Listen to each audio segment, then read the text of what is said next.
The Miami Marlins start a 4-game homestand tonight against they actually have a huge homestand coming up, but the 4-game home series against the Philadelphia Phillies tonight, as they will get going off a big series win against the LA Dodgers. And the radio voice of your Miami Marlins will join us there. Jack McMullen joining us here on the show. Jack, how's it going, man? How are you?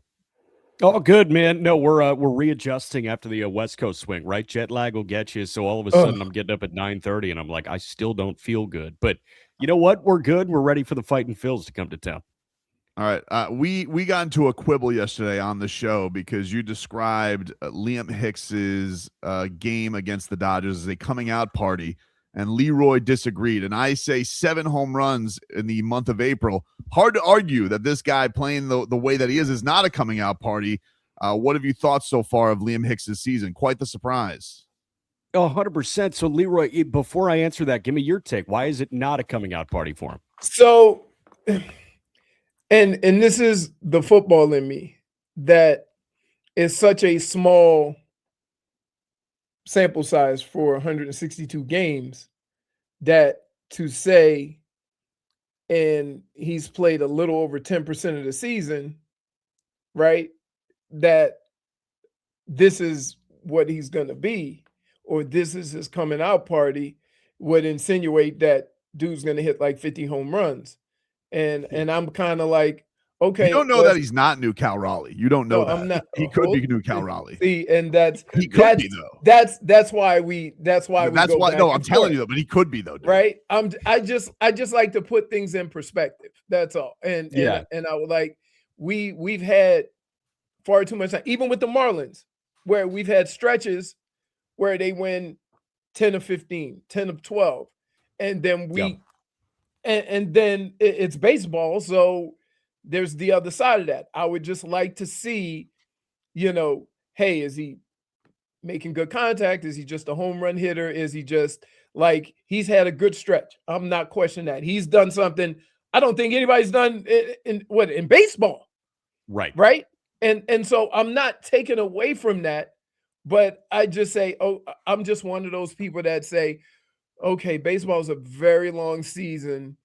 In a month, when they hit that stretch, right, where they go. You've explained it enough. We get it. He doesn't think so, Jack. Why is it his coming out party? You sound like somebody on the stand, dude. Like, all right, we get it. Why is it his coming out party?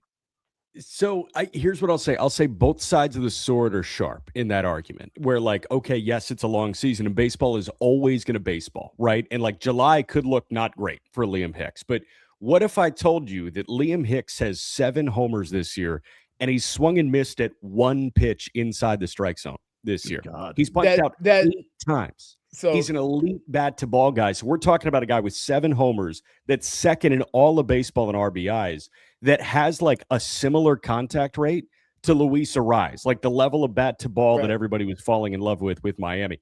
This guy did everything right last year except hit the ball hard. And they effectively told him this offseason, like, you need to get stronger. You need to swing the bat harder. And that's exactly what he came back doing. And now he's like focused on pulling the ball in the air, and it's resulted in 7 homers. The other reason that I think like it can be a coming out party, because you're right, like baseball is totally baseball. And you could see a suspension bridge season where like June and July don't look hot. And then the batting average and the OPS drop a little bit. And it looks like, oh yeah, it was a good season. It wasn't a great season. But we are like in an accumulation game where 7 homers, like that number is never going to go down. 28 RBIs, it's the most for a catcher through the first month. Like that's never going to go down. Right. So we're talking about a guy with 28 ribbies, a sixth of the way through the season. Why can't he get to 100? Heck, why can't he get to 80 if everything goes poorly for him the rest of the way? Like he's built up such capital in the beginning of this year. We're going to be sitting here saying, Hicks was an 85 RBI guy in 2026. Like his 27 season is already, I feel like, set up for success. Well, I would say that explanation, like I could buy that. There we go. Sounds like you're at the party. Huh? No. You're at the party. I'm not like he might be Cal Raleigh. Yeah. Listen, Me and Jack are at the party having some drinks. You're not. I'm not at your party. You guys could be at the soiree. You could have the fine martinis and whiskey. I'll be at the keg stand with just upside down, just chugging down home runs. The way do you have the shoulder strength to do the upside down keg stand? It's been a while. It's been a while, Jack, since I've had to partake in such an event. But I think I could dial it up for one night. Jack, I think I could dial it up for one night. Can I ask you about the decisions that are made with the pitchers? Like I've never seen a pitcher pulled with 50 plus pitches because of the situation that he's going to be presented with. And if you're going to have to rely on these guys, this would be the perfect time to kind of see if they could go through that third time in the lineup, because it's going to get to a point where, your bullpen's going to be exhausted. You're going to need more from your starting pitching. Is this just a beginning of the season thing? Or are they going to be consistent with this all year? Because I think I'm going to smash my head into a wall.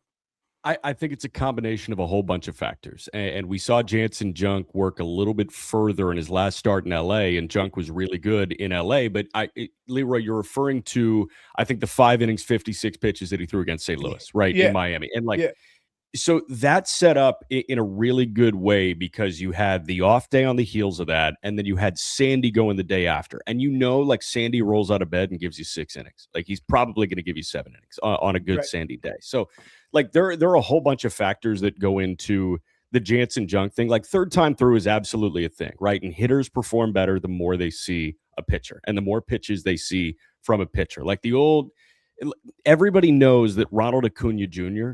gets better over the course of an at-bat just because he's seeing more bullets from that opposing pitcher. So he's already checking boxes on his card, and he's seen everything you've got.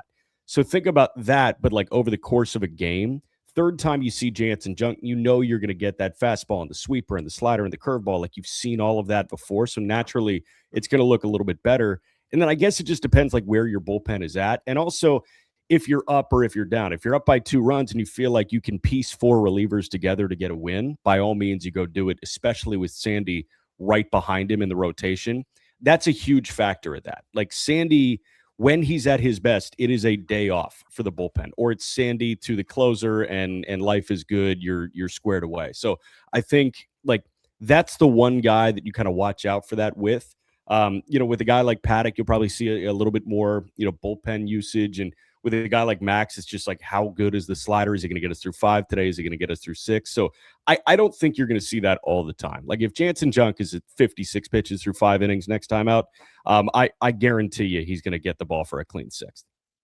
Are we headed towards what could be the biggest stretch of the season for the Marlins? Because the Mets, the Phillies are in disarray.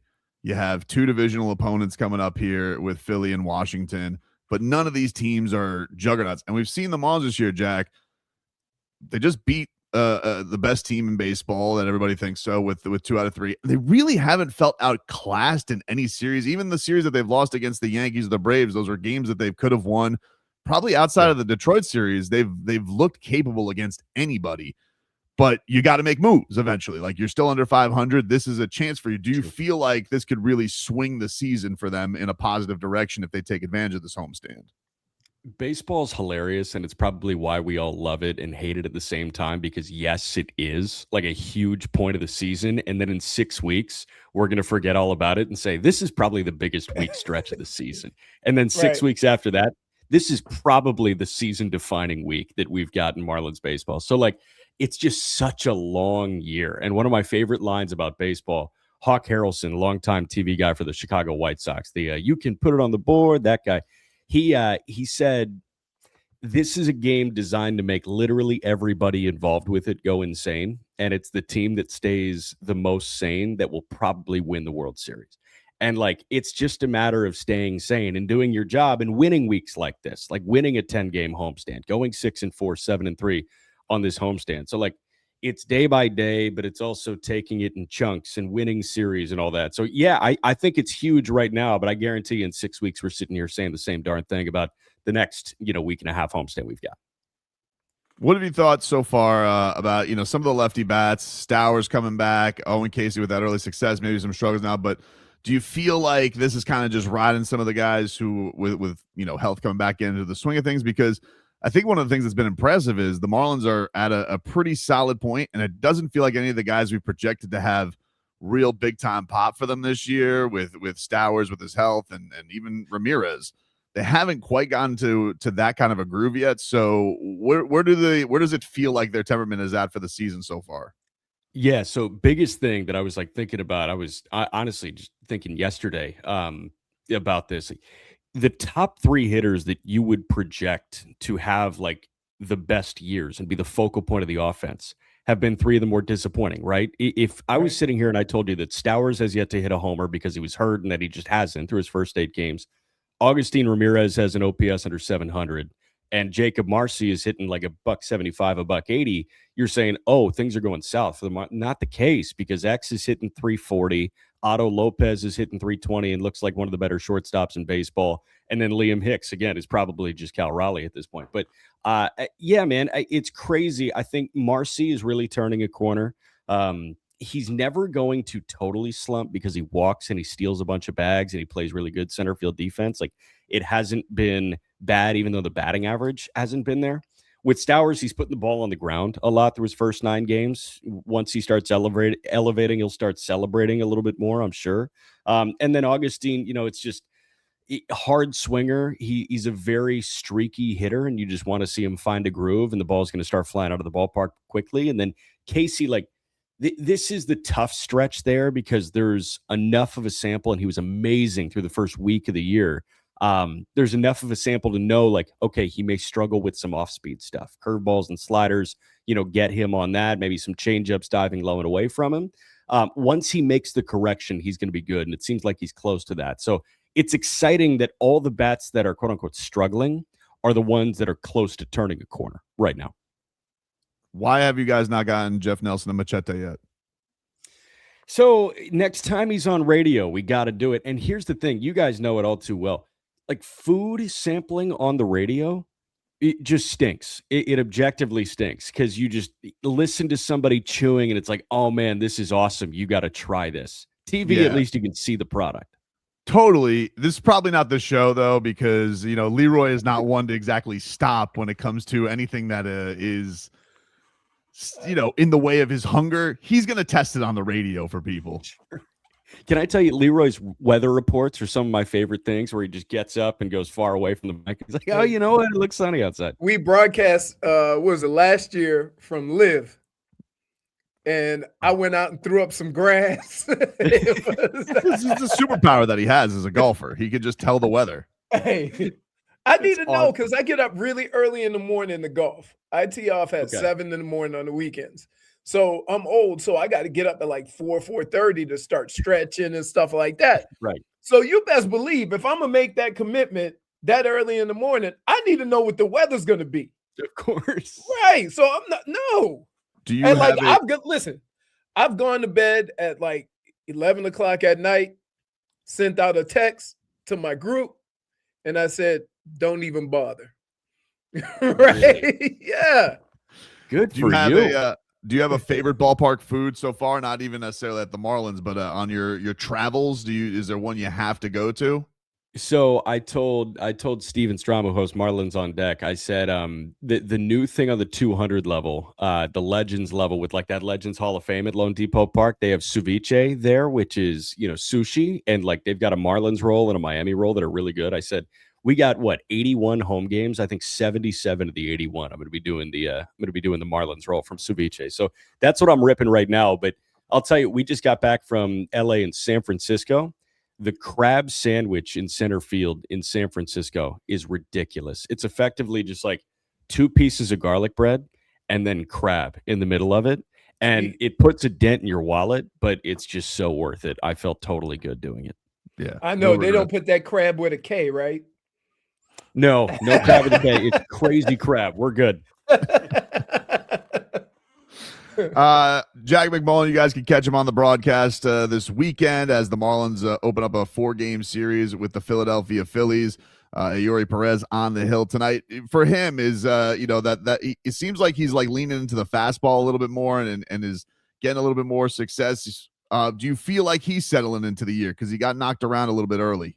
It seems like it, yeah. And I think fastball, like where the fastball is in relation to the strike zone, is huge. And I'm not just talking, is it a strike or is it a ball? I'm talking like, is it over the heart of the plate or is it on the perimeter of the zone? Right? Is he on the top rail of the strike zone and is he getting swings and misses underneath it? Is he working inside and outside? That's a huge thing there. And then also like figuring out which secondary pitch is best for him, like the slider, the sweeper. Changeup's really good when it's around the zone. He struggled to put it around the zone recently. So it does feel like he's kind of figuring out what the best version of Yuri Perez looks like. And hopefully we see that tonight. He has been dynamite at home over the course of his career. Like the home road splits are a real thing. He struggled on the road, but it's like a 2.5 career ERA in 20-something starts at home. So excited to see him take on that Phillies offense that I guess is performing well, but they needed 2 walk-off Ws yesterday. So we'll see what those Phils look like against Yuri. Is that a young pitcher thing? Pitch better in the comforts of your home is it a pitcher thing? It honestly, it seems like a young pitcher thing. I know some older pitchers actually like throwing on the road and they love their families, but like you get away from being a dad and a husband, like getting up early and having all the doctor's appointments and all that stuff. Like you can just sleep until 10 a.m. at the hotel and hang out and have no obligations. Right. So I know there are some older pitchers that do enjoy throwing on the road a little bit later on, but it's the mound he knows. Like I'm talking literal mound. It's the mound he knows. It's the ballpark he knows. And it's the routine of day-to-day life that Yuri knows too. So yeah, it really is a young pitcher thing, but some guys love home the entirety of their career. Some guys pivot a little bit later. You guys can listen to Jack this weekend. 7:10 is your first pitch tonight. 6:30.